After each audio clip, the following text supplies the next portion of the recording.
guys, my name is Nicole Jones, and I'm the publicity coordinator for the UB LSAT Club. For many first generation students, the path to law school can feel like a stepping into uncharted territory. Without family members who have been through the same process, figuring out applications, securing mentorship, and preparing for the LSAT can be overwhelming. And once in a legal space, first gen students often face additional challenges, from financial barriers to navigating biases.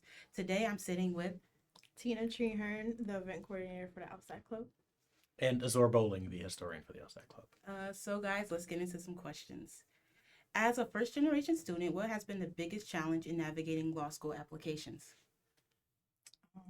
I guess I could go first. I'll definitely say financial barriers. I feel like at first, before I even got into UB, I never like knew that I had to take the LSAT to get into law school. I know that's something I should have researched, but I didn't. And then like I feel like the more I learned about the LSAT, I learned about like the pricing and how much it can cost for the prep and like the actual exam. And I feel like it was definitely something that took me by surprise. And if you are someone that does not have like a family that has money, that's a lot of the times you're the one paying for everything. So that was definitely one barrier with the application process. But I would also say just like knowing anybody who like went through the process, because I feel like it's easier when you know somebody, because you can just ask them questions like, oh, how is your resume supposed to look? How is like what experiences should you get throughout your college experience so you're ready for law school? But when you're like first gen, you don't know any of that because you didn't even know how to navigate college. So now you have to navigate law school, like of how to get into it. So, yeah. I'm so thankful for my high school counselor who kind of led me into things, but people who don't have that, it's kind of rough for them. What about you? Just to echo Tina, really, I think financially it's a lot, and I think once you're able to not even get a hold of it, but once you're able to stabilize that, everything else kind of falls into place. I know for me, just even just taking the LSAT, it's really expensive. Just the test itself. So if you just look at that aspect, that's a massive expense. And just having expense after expense after expense piles up and you're not always gonna have it. So there's a lot of adjusting, a lot of rethinking, a lot of moving timelines. But I would say for the most part, it's just being somewhere you've never been before. And I think it's scary and it's been scary. And as I'm talking right now, I'm scared. But as I get deeper into it, the fear kind of wanes a little bit. So I'm hoping as I get closer and as, I take the LSAT and as I get closer to law school, it just, the feelings and everything just kind of works itself out because it has been so far. But the financial burden has been, like I would say, the most challenging part. Do you guys have any recommendations on how to get over that financial barrier? What some programs that can help? Any orgs? I would say definitely.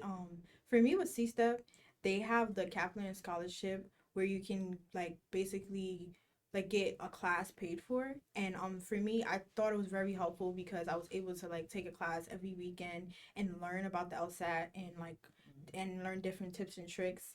And I'll definitely say like maybe like TikTok too because it will tell you like different books and different like I guess ways that different people study. So I know like something that I didn't use when I was studying for the outside that I'm going to use for my next like round of studying is the Mike Trainer book.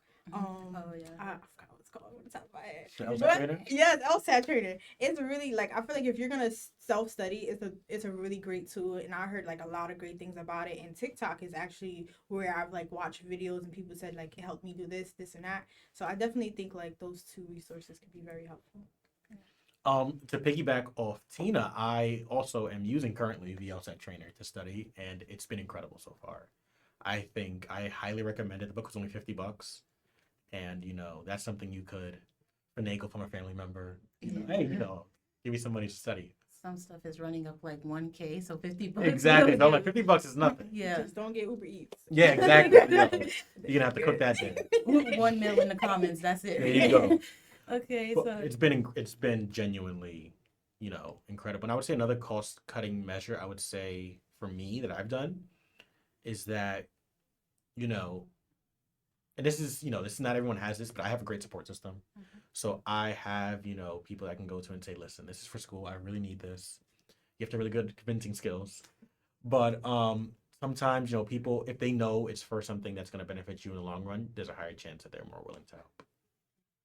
Okay, so the next question is, how do you find mentorship or guidance when no one in your family had gone through this journey before? Mentorship or guidance? Um, for me, like both my mentors were given to me through programs. So one of them is Discover Law. I actually love my mentor. And she like I feel like if it wasn't for Discover Law, I wouldn't known how like what a good mentorship is supposed to be like, because I feel like even though like we may not talk every day, I feel like when we do talk it's very like insightful. I get like a lot of information I didn't before, and she's very transparent and she's not afraid to be herself, and I think her just being herself makes me know I can do it. And I think in that way it makes me feel like I'm stressing and I'm doing all this for no reason. Like she was just like me, she was just in the same position and she figured it out, so I'm gonna figure it out. And I would say another organization that helped with C Step. I don't know how, like, cause I don't know if they still do it, but my junior year when I was part of Nabosa, they sent us this link to sign up to get paired with someone, and I had a mentor that was in law school, and I had asked her a couple questions about her application process, and even though we don't really stay in contact now, I feel like when I was going through the process my junior year, I didn't know much about like what was a good LSAT score, even how to research schools. So I guess like that meeting actually I took it into my senior year, and I even help now, like help other people now, like with the advice she gave me. So that's how mentorship has helped me, and those are ways I got mentors. I would also say Discover Law. Um, that's how I got to a lot of my mentors. And not only that, something I did was that we were assigned mentors, and I have a great mentor. I've met him, and we've had plenty of discussions. But I've also stolen some other people's mentors. So I was actually I have a friend that him and his mentor have you know eaten out together, and I've gained wisdom from him as well. So I would say the advice on that mentorship is that don't limit yourself. Don't say, okay, well, this one person is my mentor, whatever. Everyone, I'm sure, will be willing to give you some advice. Everyone's willing to help, even around, I've met people just at the networking events during Discover Law where, I've stayed in contact with a few of them. And an underrated, I think, mentor esque relationship that you can have are with professors. Professors have also been here before, and they are willing to help and willing to guide you, and they know their stuff. So I think that, look at your professors, look at the people you see every day, and, ask them if they can help you in any way. Creating those letter of recommendations. That Yeah. too. Okay, so have you guys encountered any stereotypes or biases in legal spaces?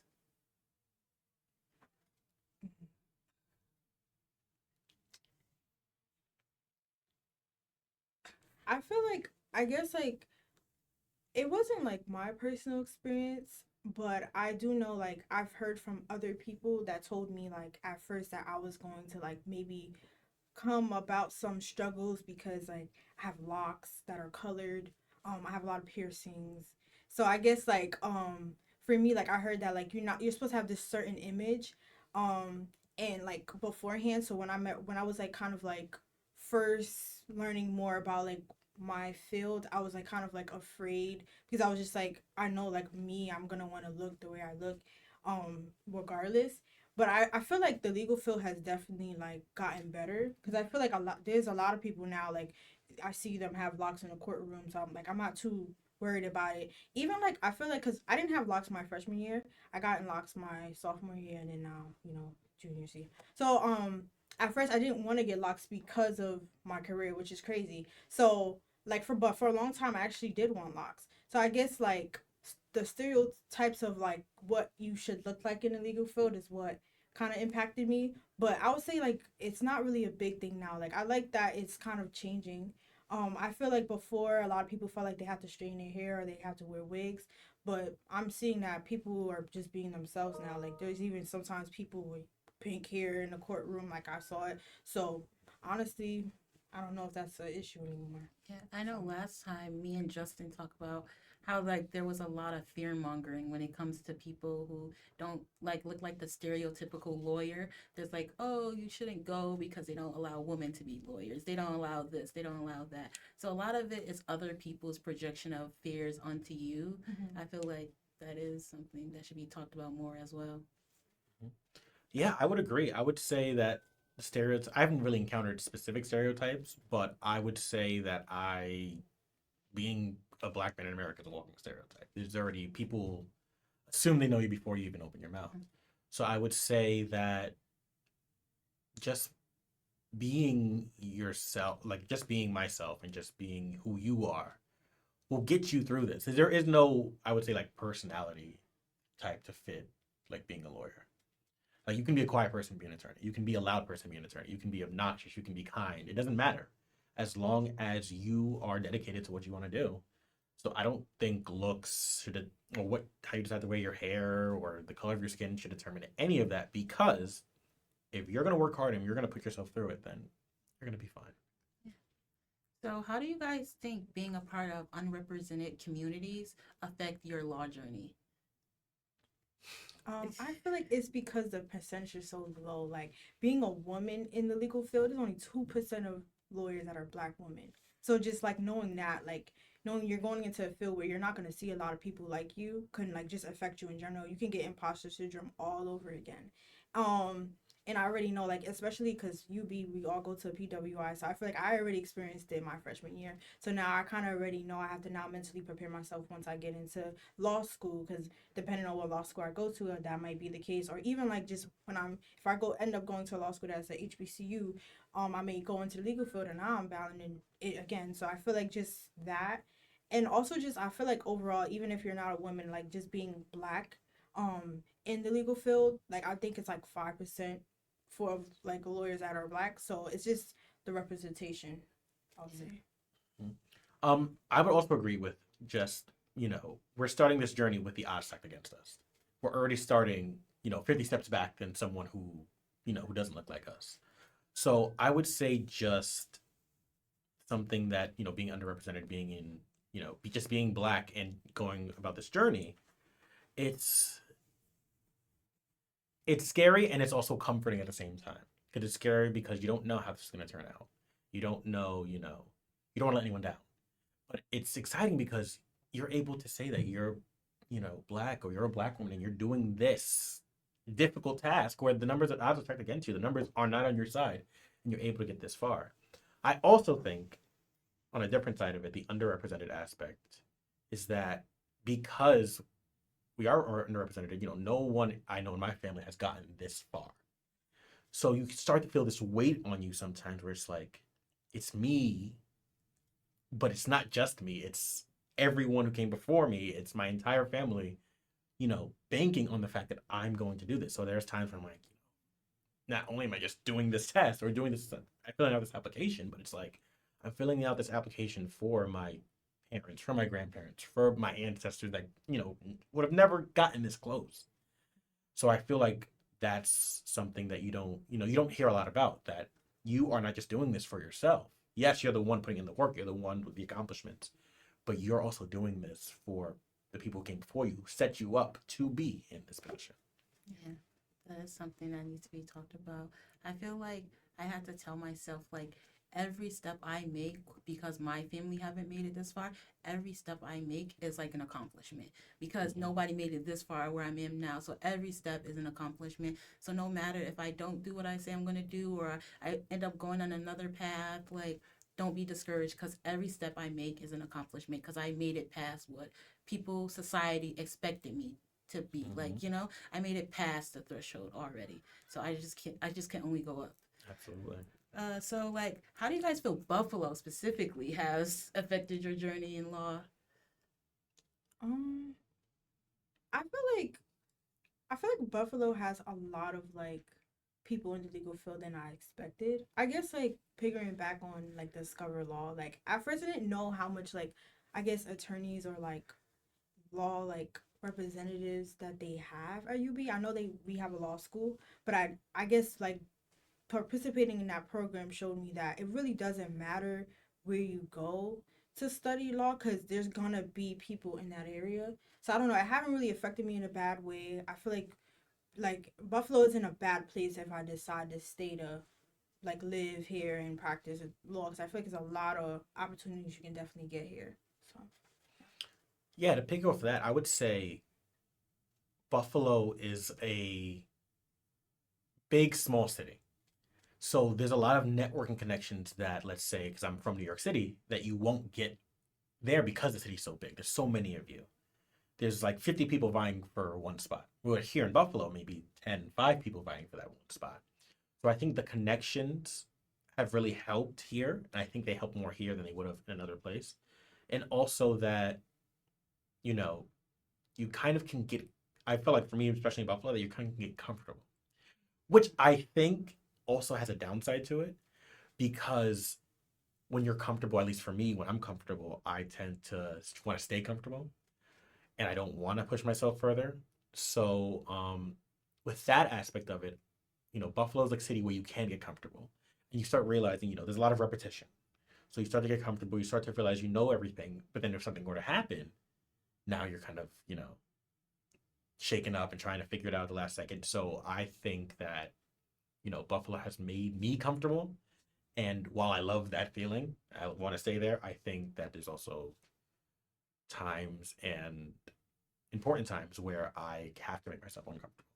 Yeah, Buffalo is definitely a city of comfortability. I know every time I talk to a lawyer who's like practicing in Buffalo, they literally went to UB and they stayed here after and they've been here a long time. But I also hear a lot of people saying when you come, like, when you go to UB, you kind of get like pushed into certain firms at in Buffalo. So it's kind of hard to break through to like go to Washington, to Yeah. go to like places in a city, go to firms there. So like I'm kind of scared of that. Like I want like UB to be my alum, but like I'm scared that I might not be able to make it further, like out of Buffalo. It's like kind of scary. Like everybody's like, Yeah. oh, you're gonna find a job, but it's gonna be in Buffalo.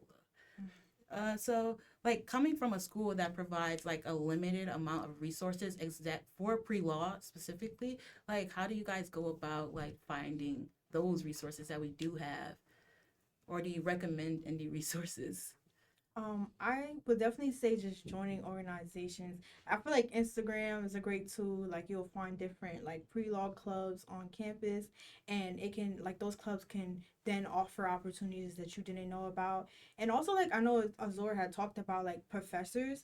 I feel like they are really good too, and I feel like a lot of times they know a lot of resources that you may not even think about. So like even like that's another way you can talk to them and you tell them like your career goals, and most times they remember things and they'll like remember you if you have that conversation with them, and they'll be like, hey, you can go here and you can go and like talk to this person or try to apply for this because I know that personally has happened to me and it has helped me. So Yeah, I completely agree. I would say you'll find no, like pre-law support if you don't look for it. And I think that's something I did freshman year. Freshman year, I was not looking for anything. When I first got here, I was just let's just do college. But as time went on, I was like, maybe I should talk to people. Maybe I should put myself out there. Like even Discover Law, I was not going to apply to that. My friend had got in and he said, you should do it. I said, I'm okay. But then I just said, you know what? What the heck? If I get in, I get in. I'll try it out, see what happens. And I am so glad I did that because that set me on a trajectory where I'm, you know, doing a law related event at least once a week now. And you have to speak up and you have to say, I want this. So what am I going to do to get this? And that includes, reaching out and finding those resources. And I would say that Buffalo, compared to other, at least SUNYs that I know of, has actually a pretty good pre-law setup. Like I'm majoring in law as one of my majors, so it's like they do provide a decent foundation, but there could always be more. And in order to get more, you're gonna have to look for more. And I think the more you look, the more you seek. Like Tina said, Instagram has been a great resource. TikTok also. Like you're going to find it if you look for it. If you don't look for it, you're never going to find it. Okay, so lastly, what would you give students in your same position, your same upbringing? Like, what advice would you give them? um for me is get out your comfort zone. I feel like I say this a lot, but it's because my freshman year, like I feel like I was like very like shy. I feel like at times like I didn't really like do a lot of like talking to other people, networking. That's what they call it, networking. But I feel like me like kind of pushing myself to get out of my comfort zone, doing things that I didn't want to do, applying for stuff like I'm a resident advisor, like doing that or like just doing something that scared me at first made me to who I am now. So, and it doesn't always have to be law related. Like if it's like something as simple as going to a club that you really want to go to, but you're just scared because you don't know anybody or you scared like someone's gonna judge you, just like go and do it because it can take you on a long path and you just never know, or like something just trying out something new on campus and you're like it seems like something you're interested in because it can take you in a direction where you would never like imagine it could take you. So yeah, that's my advice. Um, I would reiterate what Tina said, but also to go even a step further, I would say just try anything. And I mean, if you like something and if you're passionate about it, or you don't even know if you're passionate about it, try it. Go once. If you don't like it, that's okay. But you've never been here before. So any mistake you're making, anything that sets you back a little bit, it's absolutely okay because you've never been here before. So I would say something for me, it's just, not knowing what's going on freshman year, not knowing what's going on sophomore year. I still don't know what's going on. But I'm trying something new each time I wake up. I'm looking at things. I'm saying, you know what, let me do this. Worst that could happen is not gonna be what's actually gonna happen. So I would say, so many times I've psyched myself out and been like, no, I'm not gonna do that. No, it's too scary. This is a scary journey. It's set up to be that way. But if you feed into that and you let that win, it's only going to discourage you. So for me, you just have to keep pushing. And I recommend anyone, no matter who you are, no matter what you're like, no matter what you look like, keep pushing, keep going further, keep trying new things, keep going to club meetings that you don't know if you're gonna like, keep meeting new people. And I think if you do that, you have no choice but to succeed. I definitely like getting yourself out of your comfort zone. That was something like the main thing for me. I know I learned so much from talking to Tina last semester, putting myself out there. I was also very shy. I didn't really want to talk to people. Like I felt like I didn't talk right, I didn't look right. Like I was so scared. And then like talking to Tina alone, I learned so much and I've been opened up to so many new experiences from just like stepping out of my comfort zone. It's like really dangerous to be comfortable, like you mentioned earlier. And also, like, I didn't even realize that I can do this. Like, I was like, oh, yeah, no, like, I wouldn't do that. Like, talking in front of people, putting myself out there, definitely not. But, like, do it. And if you don't like it, just try something else. Mm-hmm. Like, you never know until you actually do it. So, stepping out of your comfort zone and everything you guys said. And I just want to thank you guys for being here today and for coming here. And thank you. No Thank you problem. guys, Thank too. you. Bye. Bye.